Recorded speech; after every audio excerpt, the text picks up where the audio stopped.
Next item is Shadow Play, Hiroshima Nagasaki, presented by TV Innocent and team.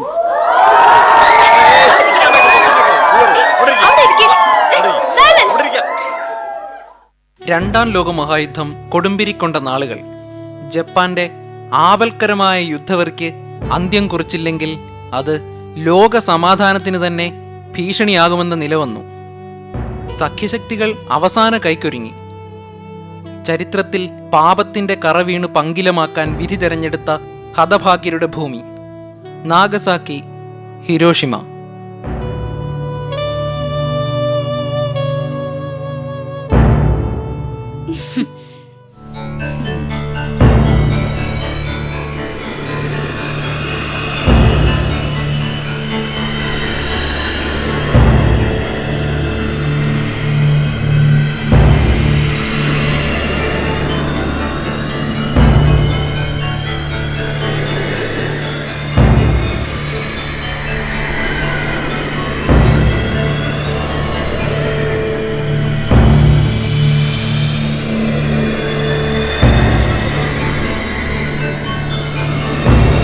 ഈ ബുദ്ധിയുടെ പകുതി പഠിക്കുന്ന വിഷയത്തിൽ കാണിച്ചിരുന്നെങ്കിൽ ഇവനിപ്പോ ഡിഗ്രിക്ക് എത്തിയനെ.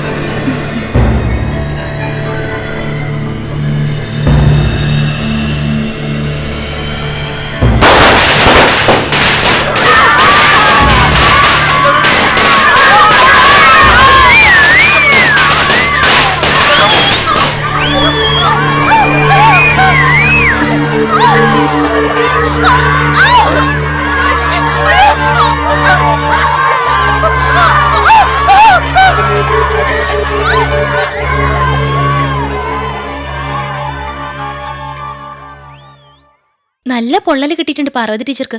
മുഖം ഭാഗ്യത്തിന് രക്ഷപ്പെട്ടു. കഴുത്തും തോളും കൈയുടെ മുട്ടുവരെയും കുഴപ്പമാണ്. ഒരാഴ്ചയിലും കിടക്കേണ്ടി വരും ഹോസ്പിറ്റലില്. തീ അണയ്ക്കാൻ കഴിഞ്ഞത് തന്നെ ഭാഗ്യം. അല്ലെങ്കിൽ കഥ ഇതുവല്ലതാണോ?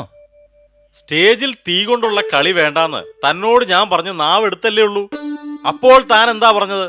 ഇത് ഇലക്ട്രിക് ആണ് മാഷേന്ന്. എന്തായാലും വിവരം ഡിപ്പാർട്ട്മെന്റിൽ റിപ്പോർട്ട് ചെയ്യാതെ വയ്യ. ഇവരുടെ കാര്യത്തിൽ എന്താ വേണ്ടതെന്ന് എന്നിട്ട് തീരുമാനിക്കാം. അതിനു മുമ്പ് അച്ഛന്മാരെ വിളിച്ചിട്ട് വരിക മൂന്നാളും. ചെന്ന് വിളിച്ചോണ്ട് പോടാ.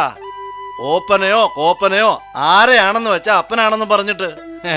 നിനക്കിതിനൊക്കെ നല്ല മുൻപരിചയം ഉണ്ടല്ലോ. ഞാൻ ആ പണി നിർത്തി. എന്തേ? നാട്ടിൽ അപ്പന്മാരെ വാടകയ്ക്ക് കിട്ടാണ്ട? വാടകയ്ക്ക് കാശില്ലാണ്ടാകൂല. ഏതായാലും പീടിക പൂട്ടി വരുമ്പോ അപ്പന്റെ പേഴ്സിൽ കാശുള്ളിടത്തോളം നിനക്ക് ആ മുട്ടുണ്ടാവൂലല്ലോ. ഈ സ്കൂളില് ഈ ഹെഡ്മിസ്സസിന്റെ മുമ്പില് ആദ്യമായിട്ടല്ലേ അപ്പനോട് ഞാൻ വരാൻ പറയണേ. ഒരു പ്രാവശ്യത്തേക്കൊന്ന് വന്നാലെന്താ? ഏതായാലും നമ്മുടെ ചെക്കനൊരു കയ്യബദ്ധം പറ്റി. ഈ ഒരു തവണത്തേക്ക് നിങ്ങളൊന്ന് ചെല്ലേ. വേറെ ഗതിയില്ലാത്തോണ്ടല്ലേ അവൻ നിന്ന് കെഞ്ചണേ. എടീ, നാളെ ഒരുത്തനെ കൊന്നിട്ട് വന്ന് കിണുങ്ങുമ്പോഴും നീ ഇവന് സപ്പോർട്ട് ചെയ്യും.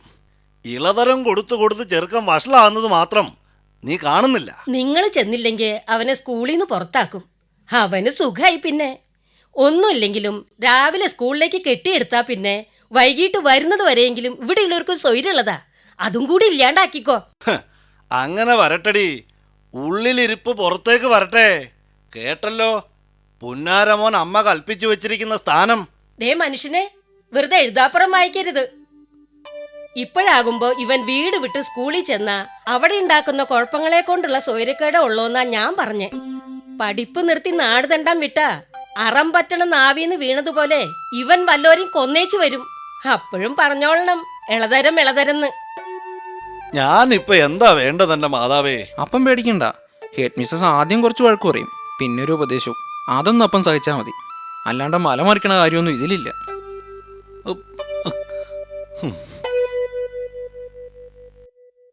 ഞാനിവന്റെ അപ്പനായി പോയില്ലേ. സമസ്ത അപരാധത്തിനും മാപ്പ് പറയാന്നല്ലാണ്ട് ഞാൻ എന്താ ചെയ്യുക? തല്ലിക്കൊല്ലാൻ പറ്റുമോ? ചെയ്ത കുറ്റത്തിന്റെ ഗൗരവം വെച്ച് നോക്കുമ്പോൾ സ്കൂളിൽ നിന്ന് അവനെ പുറത്ത് കളയേണ്ടതാണ്. പക്ഷേ എനിക്കുമുണ്ട് മക്കള്. ഒരച്ഛൻ്റെ അമ്മയുടെ മനസ്സിന്റെ പിടച്ചിൽ എനിക്ക് മനസ്സിലാവും. ഈ ഒരു തവണത്തേക്ക് കൂടി ഞാൻ മാപ്പ് കൊടുക്കുക. കോടി പുണ്യം ടീച്ചറെ. ഈ കൈകൂപ്പി തൊഴുതു നിൽക്കണത് നിന്റെ അപ്പനാണ്.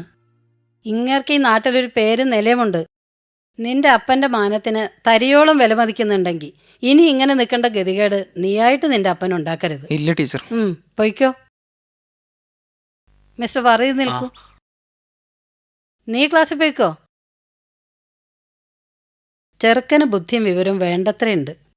അത് പഠിക്കണ കാര്യത്തിൽ ചെലുത്തണില്ല എന്ന് മാത്രമേ ഉള്ളൂ. ഇതൊരു നല്ല സന്ദർഭമാണ്. അവനും ഉണ്ട് ഒരു മനസ്താപം.